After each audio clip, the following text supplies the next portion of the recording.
एक गांव में एक घर था जिसमें 5 सदस्यों का एक परिवार रहा करता था। उसमें माता पिता, बहू बेटा और पोता रहा करते थे। कुछ समय पश्चात लंबी बीमारी के कारण माता की मृत्यु हो जाती है और पिता की रोजमर्रा की जिम्मेदारियां बहू और बेटे पर आ जाती हैं। क्योंकि जब माता जीवित थी तो पिता की सारी जिम्मेदारियां माता ही निभाती थी। पिता का हर कार्य माता ही देखती थी, किंतु अब इस देवतुल्य कार्य को बहू और बेटे को करना था। एक दिन बहू अपने पिता के लिए भोजन लेकर आती है और वो भोजन पिता के हाथ से नीचे गिर जाता है। पिता बहुत बूढ़े हो चुके थे, हाथ पैर उनके कांपते थे, तो इस कारण से उनके साथ ऐसा हो रहा था। अब रोज रोज बहू भोजन लेकर आती और पिताजी के हाथ से कुछ ना कुछ नीचे गिर जाता। भोजन का थोड़ा बहुत हिस्सा जमीन पर गिर जाता और कभी कभी तो कोई कांच का बर्तन अगर बहू लेकर आती पिताजी के लिए, कांच के बर्तन में कुछ भोजन लेकर आती, तो वो कांच का बर्तन भी नीचे गिरकर टूट जाता। अब बहू ने इस विषय में अपने पति से बात की तो उन दोनों ने अपने पिता की एक अलग मेज लगा दी और एक लकड़ी के कटोरे में उन्हें उसमें भोजन देना शुरू कर दिया। मेज उनकी बिल्कुल अलग कोने में लगाई और खुद एक साथ बैठकर खाते थे और पिताजी को बिल्कुल अपने से अलग कोने में भोजन दिया करते थे।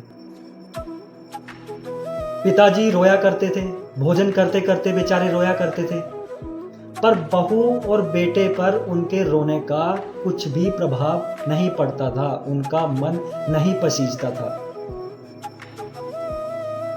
तो जो उनके घर में छोटा बच्चा था, उसका इन चीजों को देखकर बहुत मन दुखी रहने लगा।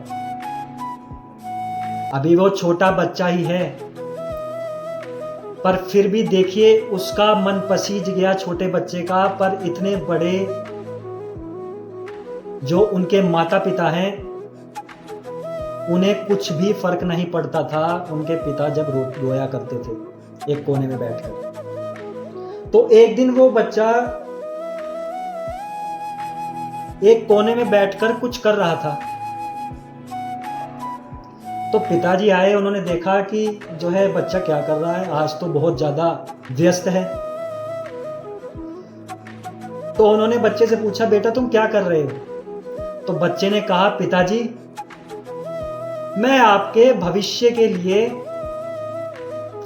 ये 2 लकड़ी के कटोरे तैयार कर रहा हूं कि जब आप बूढ़े हो जाएं और आप जो है कुछ करने लायक ना रहें, आपके हाथ पैर कांपने लगें, तो मैं आपकी एक कोने में मेज लगाऊं और आपको इसी लकड़ी के कटोरे में आपको भोजन दूं। तो पिता उसकी बातों को सुनकर, उस छोटे बच्चे की बातों को सुनकर बहुत हैरान हुए और उसी दिन से उनका जो व्यवहार था उसमें बहुत ज्यादा बदलाव आ गया। पिता ने अपने पिता को अपने साथ भोजन खिलाना शुरू किया बैठाकर। बहू बेटे, पिता और पोता, ये सब एक साथ बैठकर भोजन किया करते थे, करना शुरू कर दिया उन्होंने। और इतना बदलाव आया उस बच्चे की बात को सुनकर कि अब उस बच्चे के पिता अपने पिता को अपने हाथ से भोजन खिलाते थे। तो यही परिस्थिति आज के समाज की है। हम आज यह नहीं समझ रहे कि हमारे माता पिता ने हमारे लिए कितने त्याग किए हैं। हमें छोटे से लेकर बड़े होने तक हमारी सारी ख्वाहिशों को पूरा करते रहे। हमें कभी किसी चीज के लिए मना नहीं किया। पर अब जब वो बूढ़े हो गए हैं, वो किसी काम करने लायक नहीं रहे, अब हम उन्हें वृद्ध आश्रमों में छोड़कर आ रहे हैं, उन्हें पीट रहे हैं। तो जैसा आप बीज बोओगे वैसा ही फल आपको मिलेगा। जैसा आज आप अपने माता पिता के साथ कर रहे हैं, उसी प्रकार आपके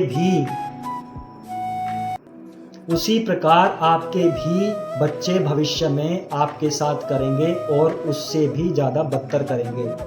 और मैंने बहुत से लोग तो ऐसे देखे हैं जिन्होंने अपने माता पिता को बहुत ज़्यादा परेशान किया, उनके माता पिता, और उसके बाद बच्चों को ऐसी बीमारियां लगीं जिनका कहीं भी कोई भी इलाज नहीं था, और उन्हें उससे भी ज़्यादा बदतर स्थिति में, उससे भी ज़्यादा बीमारियां लेकर मरना पड़ा। तो मैं आपको इस वीडियो के माध्यम से आज मैं यही संदेश आपको देना चाह रहा हूं, जितने भी बच्चे अपने माता पिता को परेशान कर रहे हैं या फिर उनकी बातों को नहीं मान रहे या फिर उन्हें वृद्ध आश्रमों में छोड़कर आ रहे हैं, तो समय आपके लिए बहुत विकट परिस्थितियां लाने वाला है। आप अपने आप को संभाल भी नहीं पाएंगे।